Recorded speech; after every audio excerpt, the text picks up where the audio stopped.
Welcome back to Renegade Radio, the podcast and radio station meant for innovators, disruptors, rebels, renegades, and those of us who are square pegs and round holes, and for people who just do not like the status quo. Glad that you're tuning in to another episode. Want to go over a couple announcements before we join into this conversation. The first one is that there is a there this episode has a precursor, has a part one. And before you get into this episode, it is going to be very, very useful to jump into that first episode, because a lot of what we talk about kind of just picks up right from that first episode. And if you are unfamiliar with the terminology and some of the stuff that we talk about in this episode, you're going to be kind of lost a little bit. So you're going to want to have to listen to that first part and then listen to this second part. Having said that, in the first part, when I recorded that one, I also recorded a prequel. That one you don't necessarily need to listen to, but it will be actually helpful for part one and for this upcoming episode as well, just because it'll give you a little bit more context and foundation to what we're talking about. Also, to let you know that Identity Exchange is a coaching company that Ray is part of, that Jamie and Donna Winship started, and I'm Lord willing that one day I will be able to get them onto the show.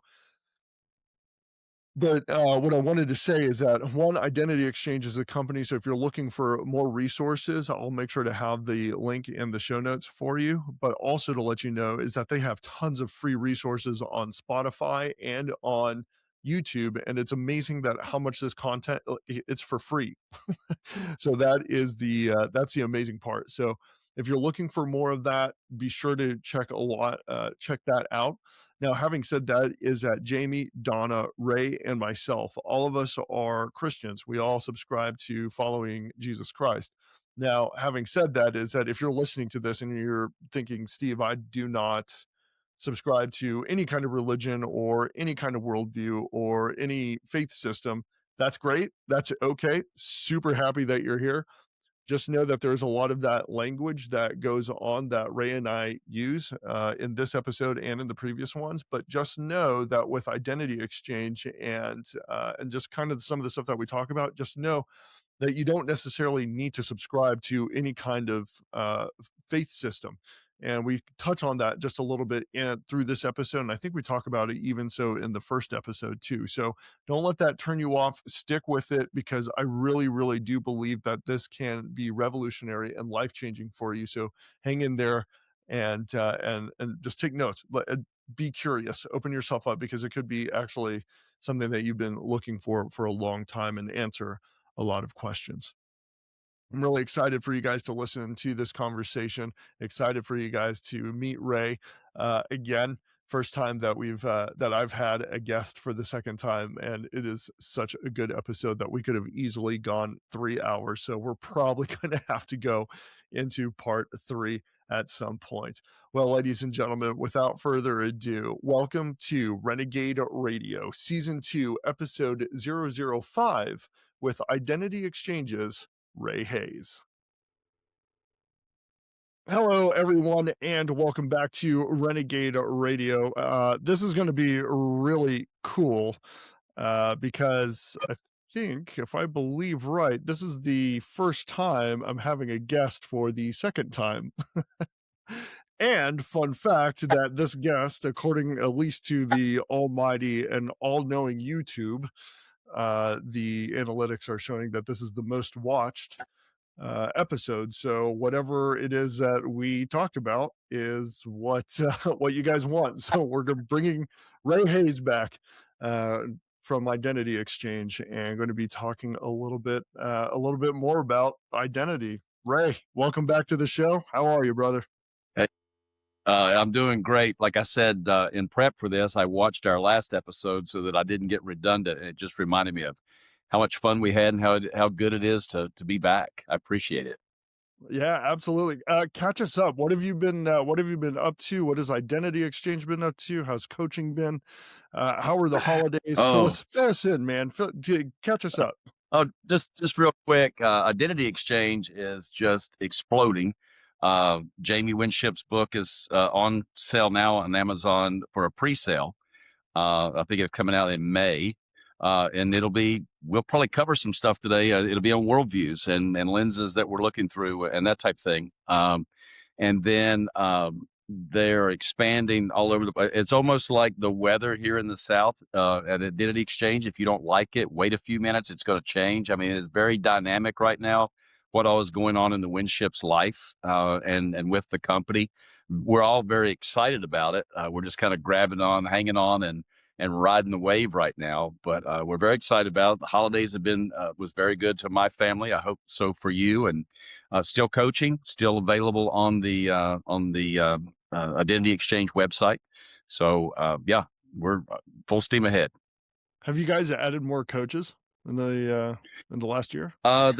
We've added a few, lost a few. Hmm. But I think right now on the website, if you were to get on the coaching page, you will find 10, maybe 11 coaches now for Identity Exchange.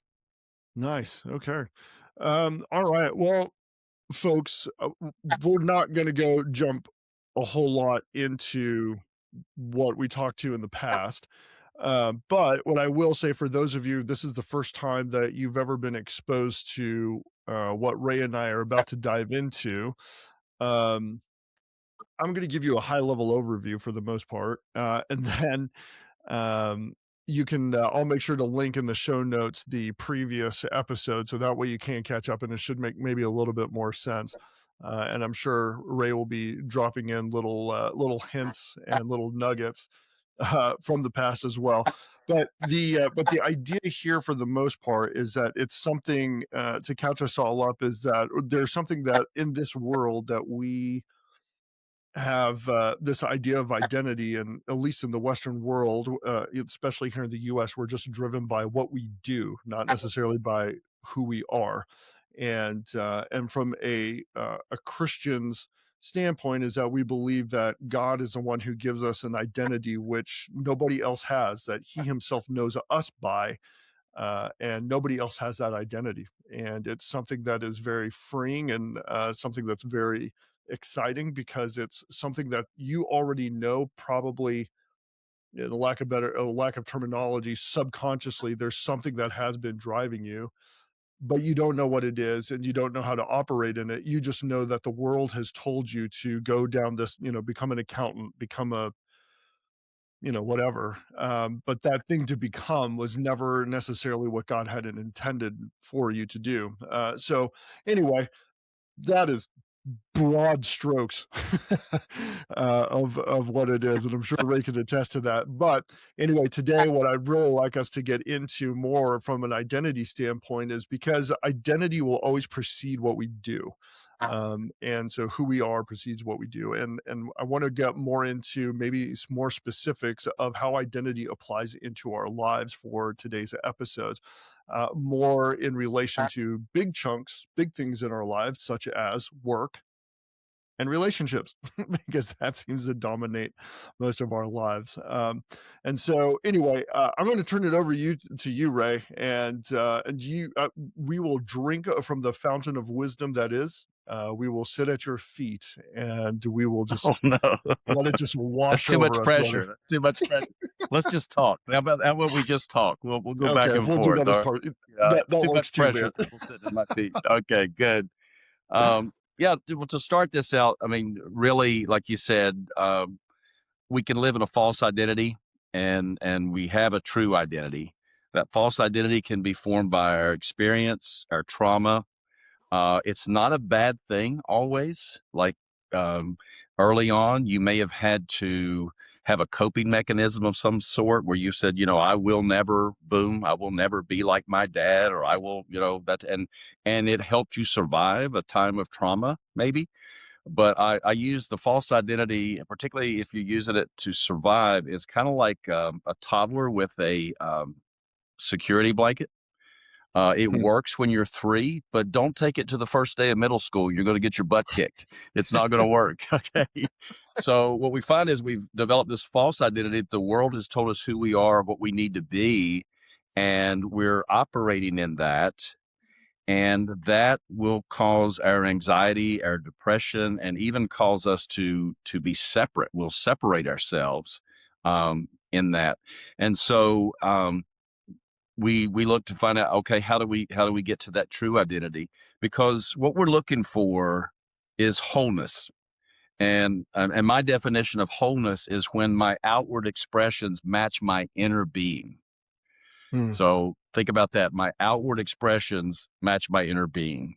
And so if I'm out here posing and trying to, as we talked in the past, to go back just a little bit, a false identity needs to be self protected and self promoted. So if I find myself being defensive, if I find myself trying to put others down so I can promote myself, more than likely I'm operating in a false identity. And that keeps me from being whole because I'm not acting the way I really believe inside. And so that causes trouble in work because it's the decisions we're making decisions from a fear or an anger or just a falseness. And so we make decisions that way, and we also will treat each other differently in a false identity. A false identity ultimately ends up in a separation worldview. And we teach at Identity Exchange there's only two worldviews. You can say I have a biblical worldview. Okay, that's fine, but just Google churches near me and see how many churches pop up. How many okay. So, and each one of them will say they have a biblical worldview, but they're all different, or they wouldn't be different churches, right? So, the separation worldview is, or the connection, it really boils down to those two. You're either living in a separated worldview or a connected. We also say that it is in a scarcity mindset, which creates separation, and a abundant. I don't like abundance when particularly when we're talking in Christian circles. That reminds me of like televangelists and jets and things Yeah. like that. But what I would Yeah. call it is enough. The enough worldview. There is enough. And if you think about any conflict between people, individuals, or countries, it's always there's not enough. I think the last statistics said from World Hunger Organization said that there's enough food on the planet to feed everybody 2.5 times. If Mm. that is true, why are people going hungry? Separation. Because we got a group over here that says it's not enough. We got to get ours. And we're keeping it from a group over here that doesn't have enough. And so I always jokingly, but it's very true. If you want to look at a microcosm of a separation worldview, let's think back to COVID. And I'm going to say two words: toilet paper, right?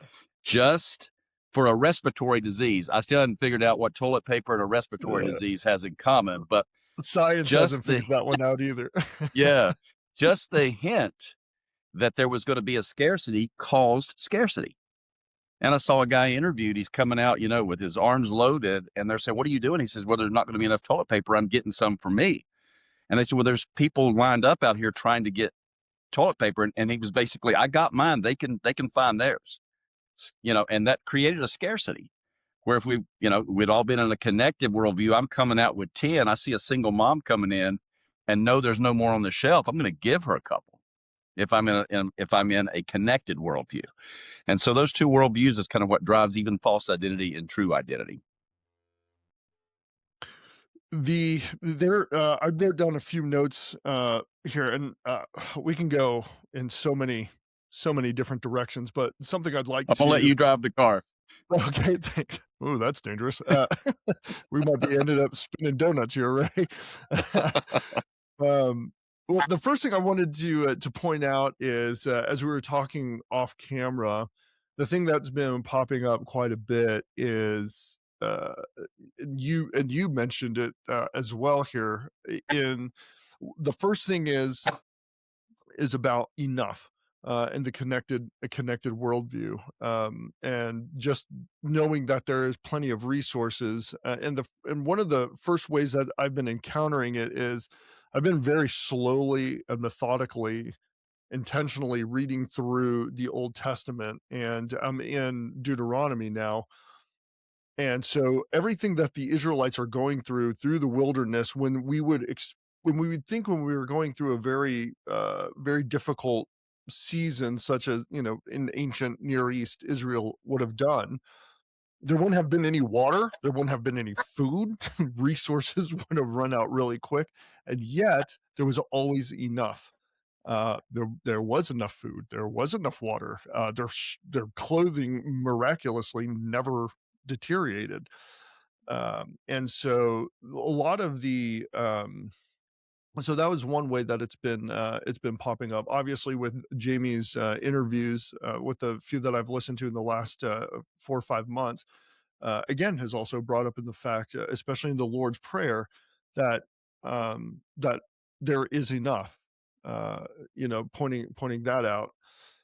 So, actually, let's go and just start. Let's drive there. Let's just talk about these 2 worldviews Mhm, about enough and scarcity. mhm, What are the, now from a coach's point of view for you, mhm. let's talk about scarcity and let's talk about enough, and where, what is causing this separation? What's causing this fear? What are people like, why are we why are we hoarding toilet paper when it obviously has nothing to do with the respiratory disease? Well, and that goes back to, that self-preservation. I've got to self-protect. I've got to defend myself. If it is to be, it's up to me. This just Mm, individualism, that creates a separation. The separation worldview has four pillars.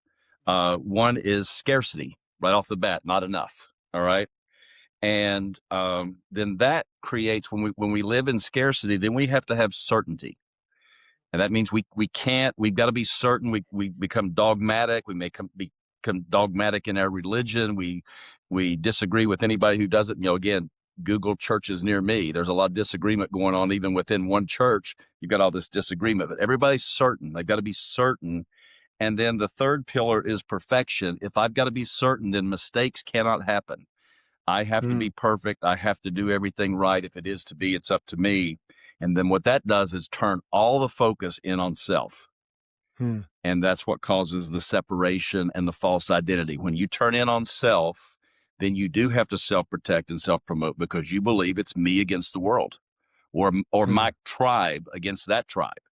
And so it causes the separation. And once again, we've got enough food to feed the world, but we got a tribe over here say we're going to keep ours. We want to not only have enough, we want to have more than enough, and we've got people over here starving, and it's that separation that keeps it. Connection in contrast is a mindset focused on enough, and that allows for mystery. It hmm, allows for mystery, which also that's the second pillar, and then the third pillar is fallibility. Mistakes aren't permanent, they're learning experiences.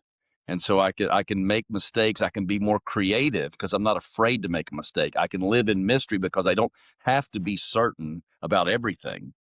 And then that allows us to be others focused. And so when we're talking about either a marriage or a committee at church or a team of marketing, a marketing team, when we can get together and all of us operate free from fear of certainty, got to be certain, and free from I got to be perfect, then we can be creative. There are no hmm. bad ideas, and I can throw an idea out, and you can receive it and say, okay, and then we hash it out in our own identities, and we come up with much more creative ideas in the connected worldview versus the separate worldview, the dog eat dog, you know, that causes the politics within the office or even in the church. Have you, in your coaching experience thus far, have you encountered anybody within the workplace where you've had to actually navigate this for them and say, "Hey, maybe not necessarily straight out saying you're operating in a scarcity mindset." Um, Yeah, how would you do that? Like, as an example, yeah, if you have an example to share a story, sure. like, how would you do that? Yeah, well, once you learn it, you see it. I mean, once you have the lens of seeing scarcity and enough, or separation and connection, you can tell when somebody's operating in it. Now, one of the things that I even teach as a coach and as a parent, probably too late, my son would tell you, is unsolicited advice is an act of violence. Hmm. So if I see somebody operating in a scarcity mentality, and I still work in the corporate world, I'm not going to go over there and say, "Let me tell you what you're doing. You're in a scarcity mentality, and blah blah blah blah blah blah." It's not going to be well received, and I'm just going to make an enemy. So we have to be careful about how we operate in that. But we can see it, and then of course, as a coach, when somebody books a session with me, that is solicited advice. And then I can freely say, here's you're operating in a scarcity in this. Or I can ask the right questions. Questions like when I'm in a scarcity mentality, I am fearful, I'm competitive, I'm in comparison with other people, I'm often shut down, I'm easily offended, I'm Hmm. aggressive and accusatory, I'm wanting people's approval. I'm avoiding direct communication. If you can answer yes to any of those questions, there's probably some part. And listen, I'm a coach, and I dabble, I dabble in the scarcity mentality. I catch myself, and I have the tools to take care of it. But I can slip there pretty quick. I mean, I'm Hmm. I'm human just like anybody else. Difference is I usually can see it, and then I also hang around people who will check me if I can't see it. And they'll say, "Hey, Ray, you're a coach and you're doing this. Let's talk about it." And they have permission to give me advice, so it's not an act of violence when my inner circle gives me advice because I've already asked them to do that. Like if you check me, catch me, because sometimes I can be emotionally charged Hmm. and not see things. I can see things through anger or fear because I'm emotionally charged. Something's really going on that's deep, and I've got people in my life that can say, "Hey, let me put a set of eyes on it that's a little bit calmer, and let's talk about this." So for those who are watching and they're saying like, something inside of them kind of clicks, and Mhm. they start like this information is starting to resonate with them. You have experience as a coach and obviously sitting under the Winship's tutelage. And then, for me, I'm a little bit more aware because I've been exposed to it. Sure. But for those who have not been exposed or not in direct connection with Jamie and Donna Winship, how would what kind of advice or what's something that you can give to, the person who's listening to help them become more aware of how they're operating? Sure. I probably would, I think the easiest and the fastest, most convenient way would be to, um, search worldviews and Jamie Winship on YouTube and kiss your free time goodbye because there's a Yeah, lot of stuff out there. Um, I can and it would vouch. probably Yeah, it would probably be the easiest and most convenient. His book coming out is a deep dive into the worldviews, Ugh, and supposedly to make it a little more understanding the way he's written it. So I'm looking forward. I haven't. I know it's up for pre-sale right now, but it's not available yet. I'm looking forward to learning from it as well. That would be my advice. If you see yourself, I'm dabbling in, then how? First off, you got to identify it. Then you got to look at, okay, now let's look at, if we're living in a connection worldview. I am peaceful. Wow. I mean, let's say could 80, how many people in this planet can say I am peaceful and really mhm, mean it I am generous. I am compassionate. I am confident. I'm quick to forgive. I have nothing to prove. Wow. I know my worth and my value, and I pursue honest relationships, and I live in my true image because I do that. hmm. That's the opposite. That's the goal. I'm not there. I hope I live more there than I live here, but my transformation process is to live more here. Hmm. And I'm still not there all the way. Don't know how long it'll take to get there, but that's my goal and the goal for the You people that I coach. so what it okay, so there's another thing that you said there where we might end up in part 3. The, let's see, in one of those questions, uh, y you'll have to correct my wording here on this one, but you mentioned essentially something which would identify the person as not living enough, Hmm. right? And so Hmm. there are many, and I know I find this for myself, because I think I would categorize this I would put myself under the label of not being enough. And and I know there's plenty of other individuals out there. I think with the age of social media, with the bombardment of information that's coming down the line, it it forces and reinforces the not enough mentality of, I'm not earning enough. I'm not enough of a man. I'm not enough of a woman. I'm not enough for my parents or for my job or whatever. um, just staying on this topic here, what is a way to start helping to reverse that process more to Yeah. help starting to identify that, what, I am enough. I do know Mhm. my value. How Right. what are some things that you can help us out with there? Sure. Well, I guess first off, identify a lot of the things you said, and we look at it also from a Christian perspective, and I know you have non-believers as well, so this still matches, but we're looking at it through a Christian lens. The enough is what we call kingdom, and the scarcity is what we call empire, which I would call the way of this world. The Bible says, "Do not be conformed to the ways of this world, but be transformed by the renewing of your mind." I grew up in a very legalistic church, and the ways of this world was sex, drugs, and rock and roll. Mhm. But I have since found and learned that the way of this world is the way of scarcity. Hmm. And so empire thrives on scarcity. Watch TV. Every 10 to 15 minutes, you're going to get about 3 minutes of a message that tells you you're not enough. You've got to have this car. You've got to be this weight. You've got to have this jewelry. You've got to take this drug. You've got a problem and we've got a pill. You need a bigger truck, whatever that may be. And this world judges you on what you have, what you can do, and what other people think about you. That's the pattern of this world. And if we fall into that, and it's very easy to, like you say, we're designed mentally to deal with about a community of about 150 people. Hmm. Okay. Most psychologists will tell you that. So let's say within a hundred years ago, if I'm a 14-year-old boy who plays the guitar and I've got 150 people in my community, one of my identities is probably the guy who can play a pretty good guitar, Hmm. right?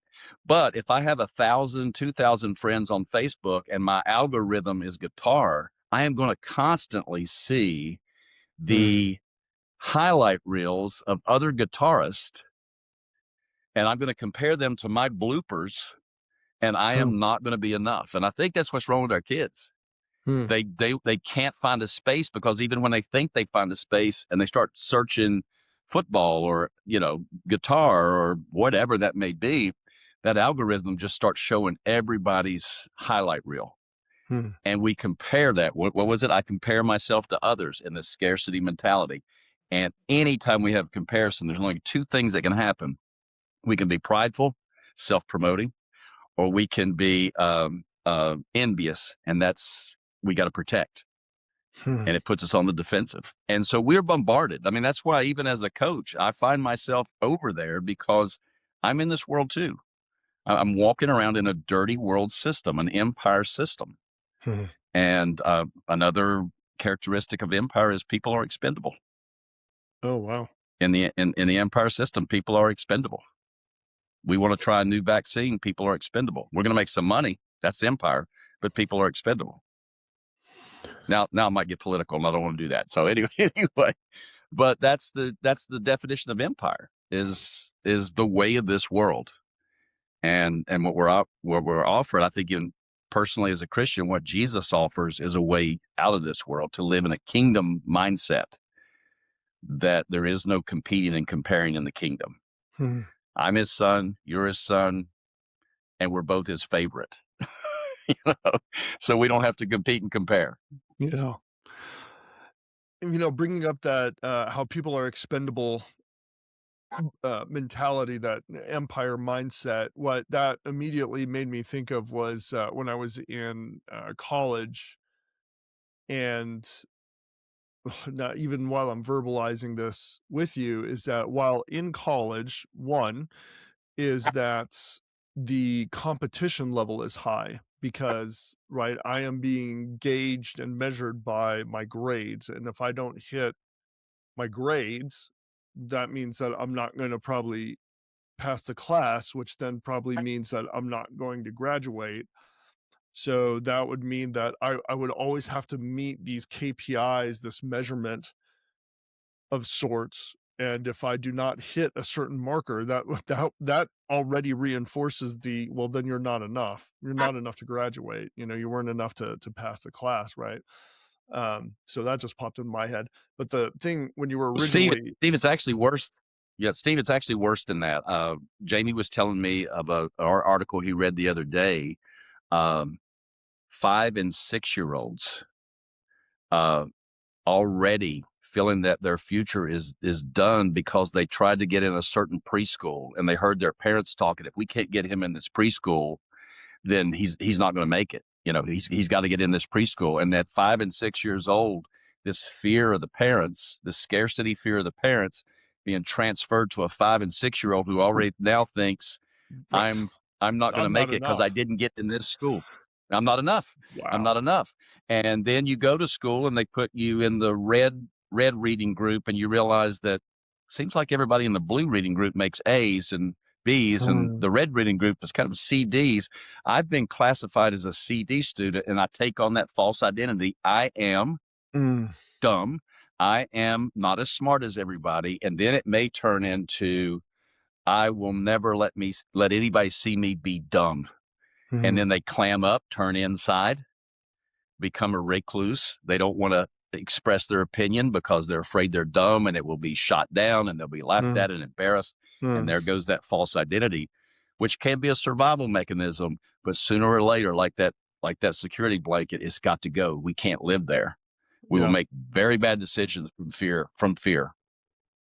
that's right. Wow, that's such a huge point considering that, you know, I have a nephew and niece who fit that roughly that kind of, they're a little bit older than that, but they fit that kinda age bracket of, yeah, being in school that young, and if they're, for me and my brother who, grew up in a Mexican Korean household, like, that's all we were drilled into our heads of, doctor, lawyer, all that. Obviously, I definitely didn't meet up to those expectations, but, but I mean, that was drilled into our heads as a little kids, and so I can only imagine that, if you are 5, 6 years old and your parent these are the conversations you're listening to with your parents that, you have to be better, but the question is Yep. like, who told us to be that? Who told us that we have to be better than who? Better than what, right? There's, that Right. false Who are we false comparing ourselves? Yeah. KPIs. Who are we comparing ourselves? Yeah. Yeah. W And that's empire. And that's what it's designed to do is make us compare against each other and separate us. which and to kinda hone it back into the workplace deal, what I was talking about with with college and one of my business courses that, when you were talking that this jogged a memory is that we hail and really elevate individuals who are I mean, they're just the champions of the empire. I have no other way of being able to say it, but like Jack Welch, for Right. example, right? And so Mhm. his revolutionary way of being able to save the bottom line or whatnot was to essentially just let people go to make them. That's how expendable they were. It's like, you're here at this Right. job, but you know what? The company is more important than one individual's life. So we're going to go ahead and just cut you out. You'll figure it out on your own while we save, some cash here so we can look good to investors. And so that was the thing that popped up into my mind, which in college, if I were exposed to this kind of teaching about the difference between scarcity and kingdom mindset, like that, I think that would have been really, I think that would have changed a lot for me. I think it would have actually saved me a lot of pain and time and trouble. I understand. Been in sales all my life in different industries, and particularly in the early years, they would give you these sales tests, these aptitude tests, and I don't know that I could pass those now, knowing what I know, because a lot of it is how scared, how driven are you? How, if it is to be, it's up to me. Are you? Mhm. And how assertive are you? And how disciplined are you? And how driven are you? Um, which now I realize it can create that scarcity and separation as opposed to working as a team. I even transfer it into, if you're talking about the industry, I'm in sales. And so I've had many of my customers say, you don't seem to be desperate. You don't seem to be, you don't operate out of fear. Like, one of the things I do is I put out a proposal and then I wait to see if that proposal is accepted. I don't I don't call to see if that proposal, after I've done my thing, I don't call to see if that proposal is accepted. They'll let me. It's like your kid making an A on the report card. They'll tell you, they'll tell you that it's coming. Um, but so many of my cohorts, just drive people. I've heard my customers are brokers, and I've heard other brokers say, this guy's driving me bananas. He's just calling me every 2 days. Did it sell? Did it sell? Did it Mm. sell?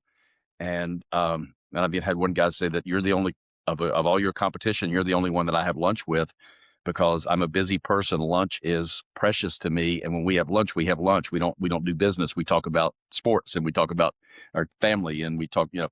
And what I found is, because Empire would tell you, don't hire that guy as a salesman.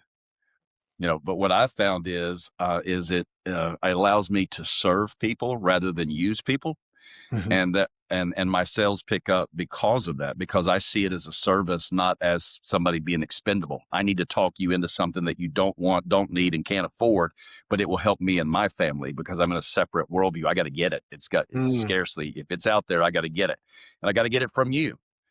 So it's like a pie, and if you got this much of the pie and I want that, I got to take it from you. But that's not where it's at in the kingdom, but it is very much where it's at in the empire. That's right. That's right. Ooh, that'll preach, son. Well, what I wanna do, like, amazingly enough, we're at 33 minutes, and we still have, like, a whole other segment that I wanna be able to address, which I don't know if we can do this, but you know what? As it rolls, we'll if you have time, we'll let it roll. We'll see how it goes. So, now I will go ahead and say for the audience and the public in that, I am single. I've never been married. Lord willing, one day I am, do get married. Um, but I can only imagine that, uh, approaching the world in between scarcity and enough can cause, let's say, friction, to be tactful, within relationships. How have you seen that play out with, you and, your wife? How have you seen it with maybe even some of the clients that you've coached? How does that play out? Sure. Well, first off, started dating my wife in 1980. This Valentine's Day will be our 47th Ooh, Valentine's Day. congratulations. Okay, so more credit to her than me. But um, actually, I had a young man ask me the other day, because I've been married so long. I get a lot of questions. How do you stay married? And that type thing. I married well. Let me just say that. So I can't Mm, take a lot of credit. I married well.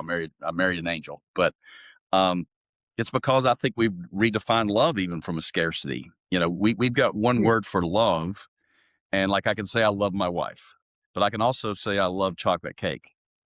Well, that's fine unless you're a chocolate cake, right? Because if I say I love chocolate cake, what I'm meaning is I am using chocolate cake to fulfill my desires. Mm, I'm hungry. I've got a sweet tooth. I love the taste. I want the pleasure. I'm going to eat that cake. If I transfer that to my wife, we got a problem, mm, because now I mm, don't love her. I'm using her to fulfill my desires. Agape love, hesed love in the Hebrew, is you want what's best for the beloved's sake. mm, And I can't operate in a scarcity mentality, nor can my wife, and do that. We have to be in an enough mentality. There is enough. And then I'm not talking about even fighting. Just, I'm not comparing myself with anybody. I'm Somebody asked me the other day, what's the secret to your marriage? And I said, I married well. All I can tell you is we're two nice people trying to out nice each other. Anyway, we really are. We really are. I mean, it's almost like Chip and Dale. You go first. No, you go first. No, you go first. Well, what do you want? Well, where do you want to eat? I mean, it's just constantly trying to out nice each other. Hmm. And we're just, I think we're weird because we've read marriage books where we're supposed to argue and fight. I'm not saying it's perfect. We get on each other's nerves. We're actually moving real soon, and we're trying to go to one level living. As we're getting older, we're not there yet, but we realize sooner or later, we'd like to have one level living, smaller house, smaller yard, the whole 9 yards. But she wanted to redo a room or build a room in the basement. But she basically said, I love you, but there's times you need to go somewhere. You need to, you need, you need to have a little room that you could go to and give me a break. Oh, I You want can be that a on a little much, t-shirt, but Ray. Could your wife develop a t-shirt that says that? It's like, I love you, but you just need to go somewhere. we we may have to get together and patent that, I guess, Yeah, and that'd be maybe great. start business like that. But I'm a medium, yeah. so go So ahead and you can you're sell talking that about to me. bringing this into marriage. Yeah, you're talking about bringing it into marriage, and I think marriage is the adjoining of two people. And how can you be separate and be together? Hmm. You can't live in a separation mindset and have a togetherness. The rabbis teach that when they teach about marriage, they teach about two planks leaning together. Hmm. And helpmate in the Hebrew, if we're going to go biblical, has been turned by the Western world to this woman who just says, I'm his helpmate, and whatever he wants to do, I'm just going to say yes, and I'm submissive and all Hmm. that. No, helpmate actually means opposition for good. Hmm. And so when the rabbis teach it, they lean two planks together. And they said there's tension here. One's going right, one's going left, but that tension is what keeps it up. Hmm. And so we're moving right now. We're looking at houses and that type of thing. And I'm big picture. I'm a salesman. Yes, we can do that. Yes, we can do that. And my wife's behind me going, have you thought about the taxes? Have you thought about how much it's going to cost? And so that yin and the yang works. And I'm not trying to compare myself to her. I'm not trying to be her or vice versa. And we can make that work together. It's opposition for good. It's not fighting. It's just I'm big picture. She's detailed. She takes care of all of our finances. I make the money, but she takes care of all of it because she's very detailed. I'm not. I look at my checkbook. If the bank says that I have more than I say I have, I'm to the good. I'm ready to go. She's got to get it down to the penny and make sure it's all balanced out. So that's how we kind of operate here at this house. I think you and I think this is why we get along, Ray. That's because I'm the exact same way. Big picture, no details. Okay. We'll just keep moving Yeah. forward. Yeah. We'll figure You it you out. need when you find that when you find the right one, she needs to be one that can mop up the mess behind you because It's going to be a we're kind of mess. ready. Yeah, we're ready, fire, aim type individuals, right? Let's just That's shoot and then right. see what we hit. Yeah. Yeah, yeah, exactly. Well, what I wanna so this brings up a question in my mind, because it very similar to about in the first part of this talk. L Imagining that there are couples that are gonna be exposed to our conversation, and they've never heard this type of talk before, but they realize, for those of you who are listening and you might be thinking like, "Oh, wow, this actually might be really healthy and good for us to possibly work through." Where do couples start at from a foundational level of having to, where they start beginning to, figuring some of this out, like, maybe I am working out of a scarcity deal, maybe I am afraid of, losing my job or, losing you or the marriage or whatever. Where do people start Mhm. in this case for couples? Yeah. Yeah, this will be the part where I say this is my opinion. I have no letters behind my name. I'm not a therapist. I'm not a marriage therapist or anything like that. I'm just going to tell you my opinion at this point. But I think where you start is actually you have to start as individuals, as strange as that sounds. I got to find out who I am. Hmm. Um, I think it's John Eldridge who does a lot of work with men. He always says, find out who you are and where you're going, and then look for the woman who wants to join you in that. Hmm. No, I didn't do that. I met my wife when I was 17. I didn't sit down and say, I'm going here. I've had all kinds of changes since I'm 17 and she's grabbed on and held on. But what I'm saying is find out who you are, to find out if you are in a scarcity mentality, to find out if you are operating separate even from your wife, like you're seeing her as just an object to, like she's expendable. Mm, She's expendable because I'm using her. I don't love mm, her. I'm just using her. mm, She keeps a good house. She raises her kids or whatever that may be. But find out who you are individually. I was talking to a guy the other day. It wasn't coaching. It's a church related deal. He wanted to talk to me, and he's having a marriage problem and looked like it was a divorce, mm, and he wanted to trash her. She does this and she does that and she does the other and whatever. And I said, just time out. She didn't ask to talk to me. She's not here. She's not even here to defend herself. I said, here's what I can tell you.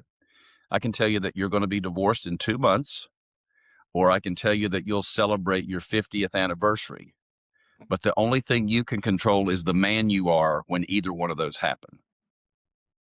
And so when you say where to start, you got to start with yourself. mm, And if you're single, it's easier because you've got yourself. And then you find, once you find who you are, then you can find that piece that fits. But if you're married, you're married. And so both of you find out who you are, and then how do we bring those two together? Where's the strengths? Where's the weaknesses? What, again, if my wife wants the best for me, I want the best for her. That's a good marriage. I've seen too many where that's one side. One side mm, wants, I want what's best for my wife or husband, but the other one is just a narcissist and is mm. in it for them, and that's sad. And that usually will end in divorce. But short answer to your question, we got to start with our own identity, get rid of the lies that we're living and living under, and then bring that together so that when we are together, when we are discussing things, making decisions, we're already married, then we're operating without fear. There's a mystery. So I can have an idea and my wife's not going to say that's the stupidest thing I've ever heard. We talk about it, there's mystery, and we can operate together because we're in our true selves. Neither one of us are defensive. I mean, let's look at this from a marital standpoint. All right. So let's describe two marriages: fearful, competitive, in comparison, shut down, easily offended, Mm, aggressively accusatory, wanting people's approval, avoiding direct communication. That's not a marriage. mm, This one: peaceful, generous, compassionate, confident, quick to forgive, have nothing to prove, know my worth and value, and pursue honest relationships. I mean, that's the separation connection worldview just applied to marriage alone. If you boiled it down to marriage alone, that right there fits. That would be a weekend marriage retreat right there on that mm. paper. So are you saying that, you're inviting people over to your place right now, for marriage? Just go ahead and hand them that sheet of Well, paper. again, my wife and I just think we're weird because we didn't learn this. We just lived it, Mm, and we've had our times. I mean, again, it's marriage. It's two people. I mean, I've got a friend that says if you don't argue, one of you is not needed, because we need that mm. pressure, right? We need that pressure. Left to my wife's desire, we wouldn't buy anything. Left to my desire, we'd be broke. so so we gotta work together. Oh, that's She's real like, perfect. okay, she's real like this, and I'm like, let's do it. I'm a salesman. I'll just sell more stuff. I'll Yeah, make more that's money. right. I can fix this. That kind of deal, right? Yeah, but yeah. So even to apply it to the marriage, that's where again it boils down to two worldviews. Whether you're talking marriage, business, life, it's two worldviews. Am I connected? Am I separate? Do I believe there's enough, or do I believe there's scarcity? And we all operate somewhere in there. I'm telling you, I'm over here some. Hopefully, I'm more over here and getting better every day. But that's where we are right now. That's so beautiful, especially I think that makes probably more sense with, in my mind, just hearing you describe that makes more sense in a from using a marriage as an example because of the relational tension that needs to manage more so than if it were just applied to me because or for really any individual to be able to assess and analyze and figure out like, oh, am I at peace with myself? Do I find myself enough, or am I always agitated at something? Is it always somebody else's fault? That kind Mhm. of stuff. You know, um, I don't know why, but I'll process that with the Lord, and hopefully that that all works out. You know, so now coming down to the end, Ray, there's a couple other things that I had written down because I wanted to get into about like false identity, the lies that are underneath. There was something at the very top of the conversation that that you hit on about trauma, but that again, probably part three, we might have to do. Yep. Um, there's only two questions that I have left, and just depending on how it ends, but the first one, which I think is probably this is more important for those who are being exposed to our conversation for the first time and they haven't listened to our first deal. Um, what we've talked about Mhm. is a lot of that conflict, that there is this idea or this worldviews that we're maintaining, this belief that is driving our thoughts and therefore driving our actions. You and Mhm. I, which we haven't actually really talked a whole lot about, surprisingly, is about identity. And so maybe Mhm. you can talk a little bit more about identity exchange, a little bit more about that process, maybe even so in a from a secular point of view. Um, Mhm.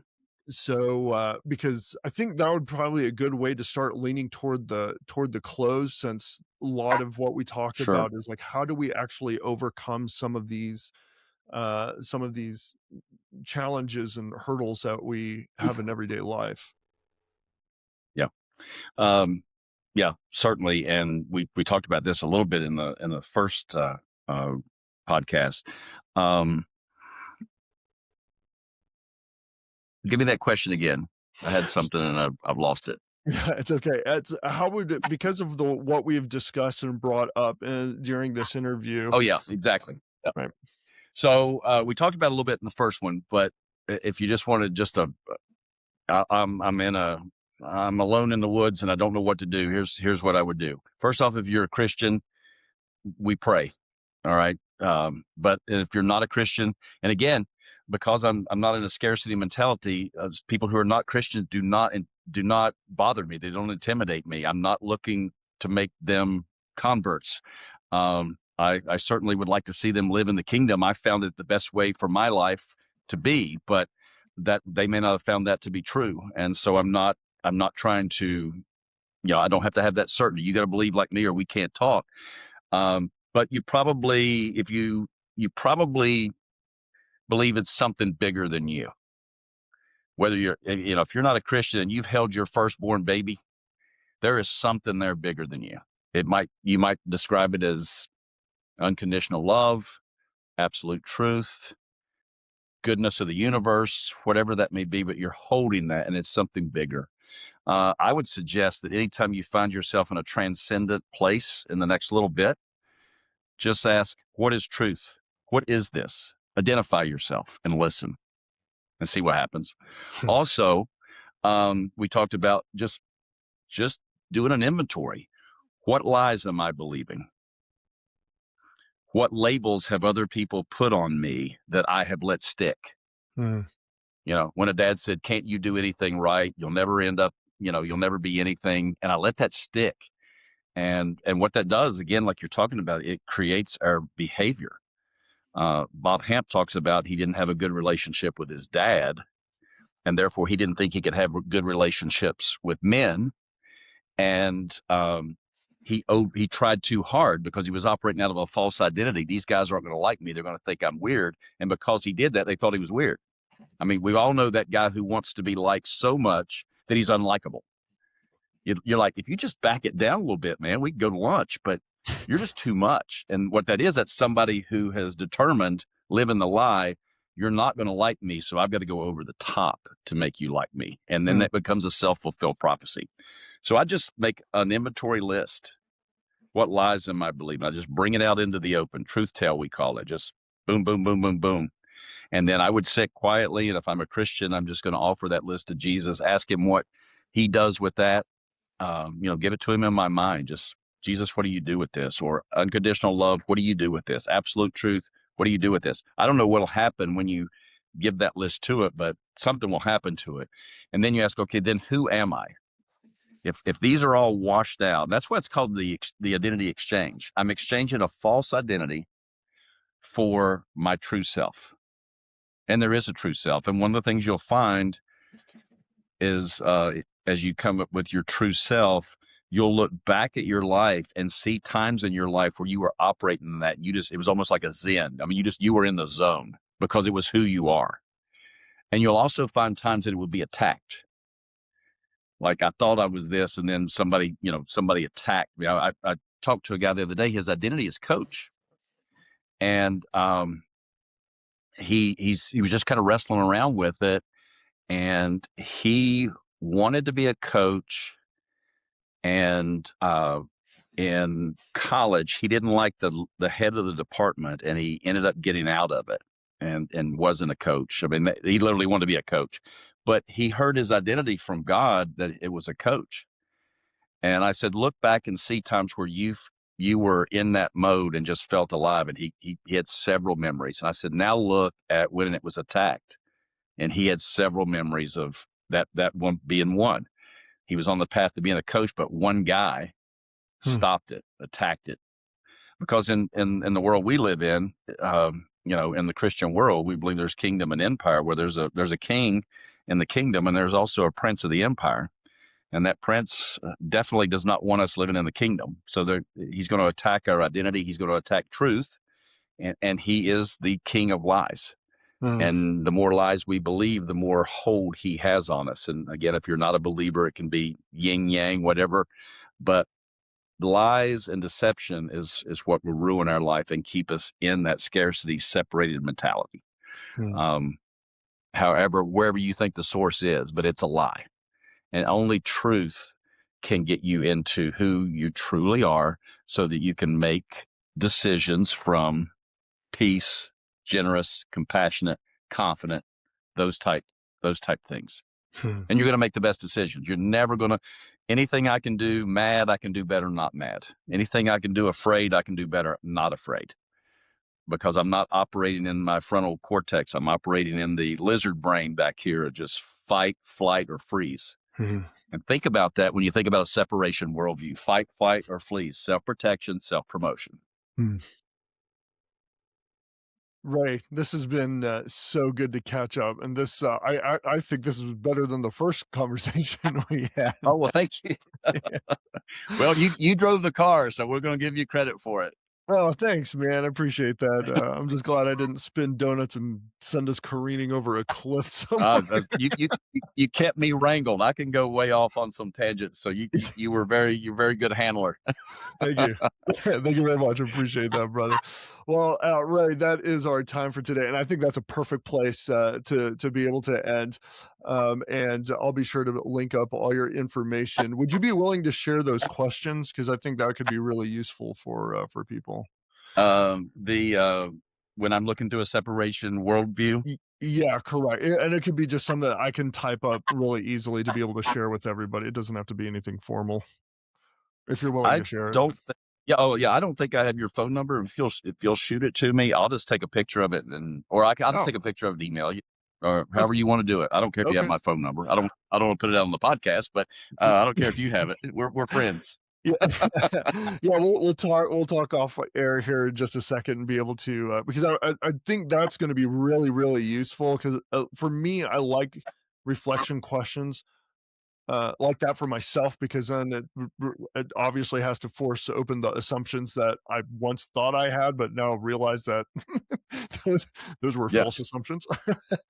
But anyway, hey, Ray, thank you so much. We probably will have to go through part 3, because I still have some notes here that I wanted to touch on. But before we leave, is there anything that you think that that you wanted to add on, or maybe there was something we didn't touch on that you believe that could be really important for those that are listening? I think we covered pretty much. I can't think of anything, so I'm not going to try to make up anything. I feel like if there was something on my mind, I would say it, but I think I'm good. Honesty. I love it. I love it. That's why I like hanging out with you, Ray. That's good stuff. Well, ladies and gentlemen, thank you so much for hanging out with today's conversation. Thank you Thanks, for brother. hanging out with Appreciate it. Renegade Radio. Ray, thank you. And we'll see you guys soon.